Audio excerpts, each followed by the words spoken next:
साथियों नमस्कार। कई भाइयों ने पूछा कि सर अगर किसी भी गाय भैंस का टेम्परेचर लो है तो लो टेम्परेचर में हम कौन कौन सी बीमारियों की तरफ जा सकते हैं कि इसको कौन कौन सी बीमारियां हो सकती है।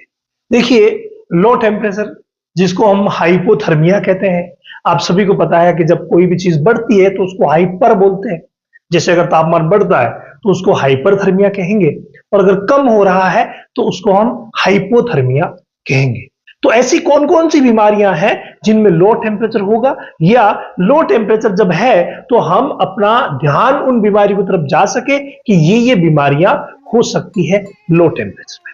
सबसे बड़ी और महत्वपूर्ण बात यह है कि अगर कोई भी बीमारी, चाहे वो हाई टेम्परेचर वाली है, चाहे वो कोई भी प्रोटोजोन या किसी भी तरीके का इंफेक्शन है, या कोई सी भी बीमारी है, अगर किसी बीमारी की अंतिम अवस्था आती है, यानी लगता है कि अब इस पशु के बचने की संभावनाएं कम है, हालांकि बीमारी के समय टेम्परेचर खूब रहा, सब कुछ ज्यादा था, लेकिन अब लो टेम्परेचर हो गया है, तो पहली चीज ये होगी कि अगर अंतिम अवस्था आती है किसी पशु की, उस समय उसका टेम्परेचर बिल्कुल डाउन हो जाता है। कई बार तो ये स्थिति रहती है कि थर्मामीटर बताना भी बंद कर देता है, एकदम लो आ जाता है।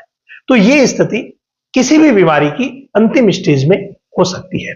इसके अलावा जितनी भी विटामिन और मिनरल्स की डेफिशिएंसी से जुड़ी हुई बीमारियां हैं, मेनली देखा जाए मिल्क फीवर जो कि कैल्शियम की कमी की वजह से होता है, मेनली देखा जाए पीपीएच जो कि फास्फोरस की कमी की वजह से होता है, मेनली देखी जाए पोलियो एन्सेफलोमलेशिया यानी थियामिन डेफिशिएंसी, बी1 डेफिशिएंसी, वो भी विटामिन बी1 की कमी की वजह से है। ये प्रमुख बीमारियां हैं, और बहुत सारे, चाहे विटामिन ए है, विटामिन सी है, या कोई सा भी वो मिनरल है या विटामिन है, उनकी कमी की वजह से जो बीमारियां होती है ना, अगर वो ज्यादा नहीं है, मतलब एक नॉर्मल स्टेज पे है कि भाई ज्यादा नहीं है, उस समय टेम्परेचर नॉर्मल या हल्का सा कम रहेगा।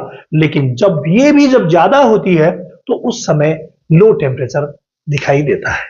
इसके अलावा कई प्रकार के ऐसे वॉर्म इन्फेस्टेशन हैं, यानी कि पेट में कीड़े होने की वजह से होने वाली बीमारियां हैं, शरीर में कीड़े होने की वजह से होने वाली बीमारियां हैं, जिनमें भी लो टेम्परेचर होता है। कहानी सेम आती है कि जब नॉर्मल कंडीशन होती है उस समय टेम्परेचर भी नॉर्मल या थोड़ा सा कम होता है, लेकिन कंडीशन जब गंभीरता की तरफ जाती है थोड़ी बहुत भी, तो फिर टेम्परेचर लो होने लग जाता है। चाहे वो फेसियोला है, चाहे वो गिड है, चाहे वो कोई भी पैरासाइट लंग वर्म ही क्यों ना हो, इनकी वजह से भी टेम्परेचर डाउन हो जाता है।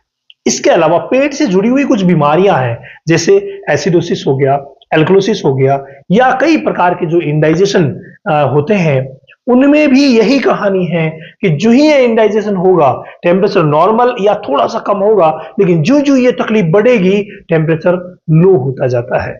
तो ये वो कंडीशंस है जहां टेम्परेचर लो होता है। इन सभी बीमारियों में अगर मान लीजिए टेम्परेचर लो मिल रहा है तो इन बीमारियों की तरफ ध्यान जा सकता है। इसके अलावा भी बहुत सारी बीमारियां हैं, छोटे से वीडियो में समाहित करना थोड़ा सा मुश्किल है, लेकिन जिन भाइयों को कंप्लीटली जानना है, जो प्रैक्टिस कर रहे हैं और प्रैक्टिस में कहीं ना कहीं छोटी मोटी दिक्कतें आ रही है, तो आप रामावत एनिमल ऐप पर आ जाइए। इसी महीने की 21 तारीख से रामावत एनिमल ऐप पर शुरू हो रहा है लाइफ चेंजिंग सेशन।